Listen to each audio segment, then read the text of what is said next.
प्यारे बच्चों आदाब। उम्मीद है आप सब ठीक होंगे। हाँ, तो चलिए बेटा, अब हम अपने टॉपिक को आगे बढ़ाते हैं।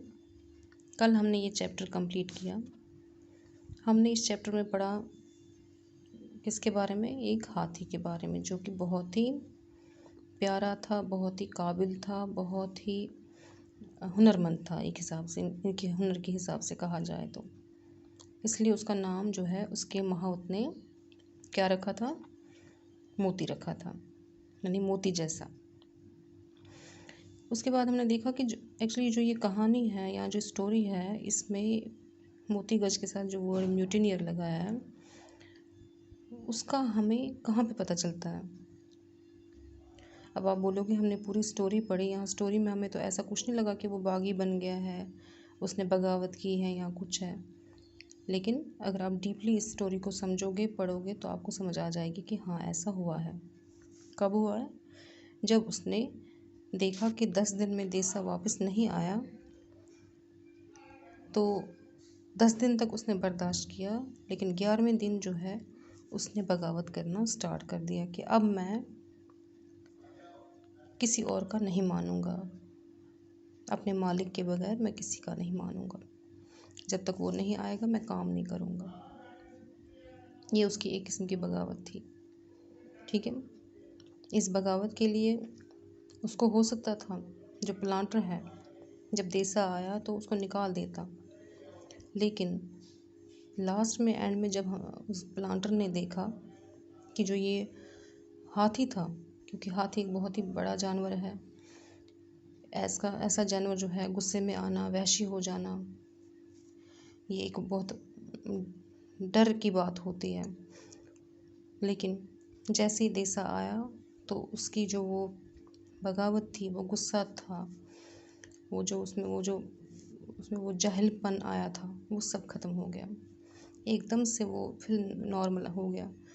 वो फिर अपने मालिक के पैरों में गिर गया और उसकी हुक्म का इंतज़ार करने लगा। ये देखकर प्लांटर को बहुत हैरानी हुई और बहुत अच्छा लगा, और तभी जाके उसने उनको काम करने के लिए फिर से इजाज़त दे दी। ठीक है। तो चलिए, अब हम जहाँ तक हमने डिफ़िकल्ट वर्ड्स को अंडरलाइन किया था, इसके आगे करेंगे। जैसे यहाँ पे वर्ड है, ट्रंक को आप कर सकते हो, ट्विंकल्ड है, डिलाइटेड है। इनको आपने लिखकर बोलना है, प्रोनाउंस करना है, ताकि आपकी प्रोनाउंसिएशन जो है वो ठीक हो जाए। 4 फुट है, ग्रांटेड है, शफल्ड है, कर्ल्ड है, ट्रम्पेटेड, बीस्ट,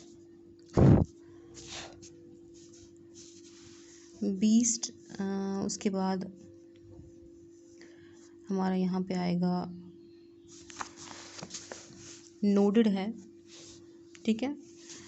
आगे चलते जाइए। नॉनदलेस, इनको पढ़ना सीखना है। Nonetheless, wondered, procession, donned, shrugged,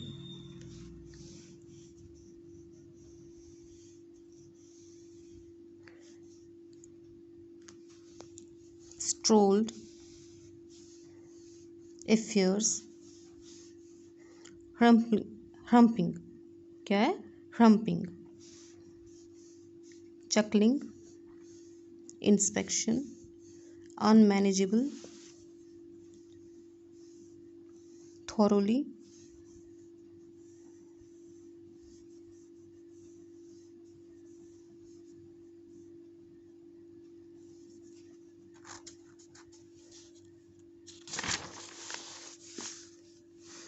उसके बाद लिकर को भी कीजिए,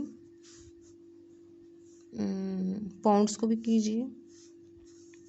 क्रॉल्ड, कंफर्टेबली, मिस्टीरियस, गैलो, वेरिंग,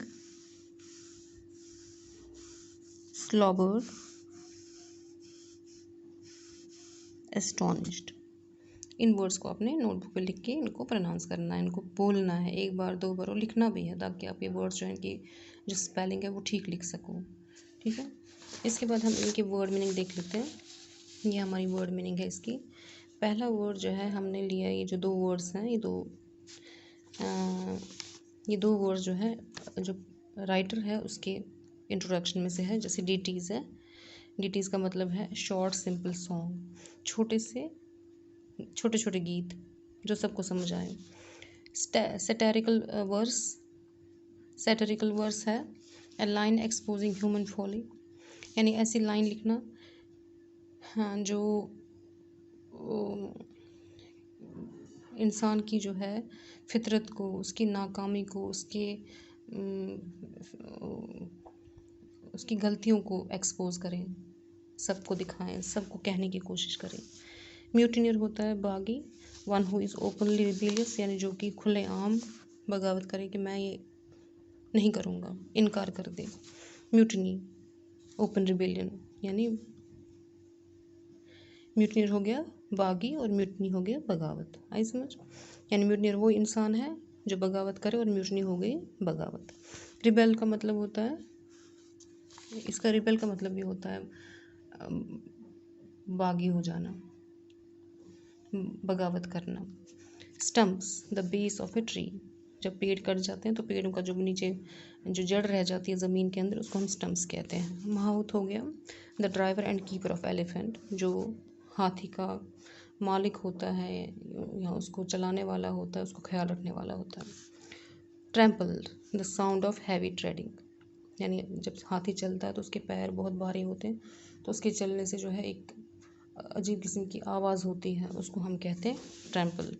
मैग्निफिशेंट, बहुत ही शानदार, यानी ग्लोरियस, शानदार। टस्क हो गए आइवरी, यानी हाथी के दांत जो हमें दिखते हैं। Pound, break down and crush, ये भी उनके चलने का तरीका ही होता है, यानी चलते चलते जितने भी नीचे पैर के नीचे पत्ते, पेड़, टहनियाँ वगैरह जो भी आती है उनको वो क्रश करते करते तोड़ते तोड़ते आगे बढ़ता है। येल, ज़ोर से चिल्लाना। श्रिल, शार्प साउंड, जैसे श्रिल हम कहते हैं कोई सीटी बजाता है तो एकदम से वो शार्प आवाज़ निकलती है, उसको हम श्रिल कहते हैं। ग्रांटेड, मेड लो ग्रफ नॉइज़, ये ग्रांटेड आवाज़ किसकी है? हाथी की, जो ग्रोंग जैसा करता है वो, उसको हम ग्रांटेड कहते हैं। Trumpet, sound made by elephant, ये भी एलिफेंट की साउंड होती है। Shrugged, made as gesture with shoulders, यानी जब हम किसी को काम ना करना हो तो वो क्या करता है, वो ऐसे कंधों से करता है, ऐसे कि क्या पता, मुझे नहीं समझ आती है, मुझे पता नहीं है, यानी अपने कंधे हिलाता है उसको हम श्रगड कहते हैं। साइड, आह भरना, यानी जब हमें किसी ऐसी सिचुएशन में आ जाए जहाँ पे हमारा दिल मायूस हो जाए और हम किसी को याद करें या हम ये शो करने की कोशिश करें कि हमारे दिल में जो है वो मायूसी है, तो तब हम एक आह भरते हैं, आह जैसी। या तो आना चाहिए कश्मीरी पढ़ें वॉशत्राउन, ठीक है, कश्मीरी में हम कहते हैं वॉशत्राउन। नेक्स्ट है स्ट्रॉल, वॉक लेजरली, यानी आहिस्ता आहिस्ता चलना अपने मज़े से। मिस्टीरियस, हैरान कुन, अजीब कुन, बियॉन्ड ऑर्डिनरी बिहेवियर।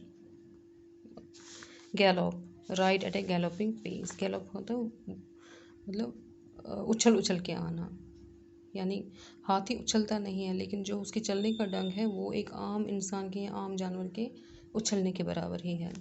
स्लॉबर, ड्रिबल, यानी जब कोई भी जानवर जो है अपने मालिक को या जिसके साथ उसकी बनती है या जो उनका ख्याल रखता है, उनको जब वो प्यार करने की कोशिश करता है तो अपनी जीभ से जो है उनके फेस पर या हाथों पर वो अपनी वो लगाती है, मुँह का थूक जैसे लगाता है, उसको हम कहते हैं स्लॉबर।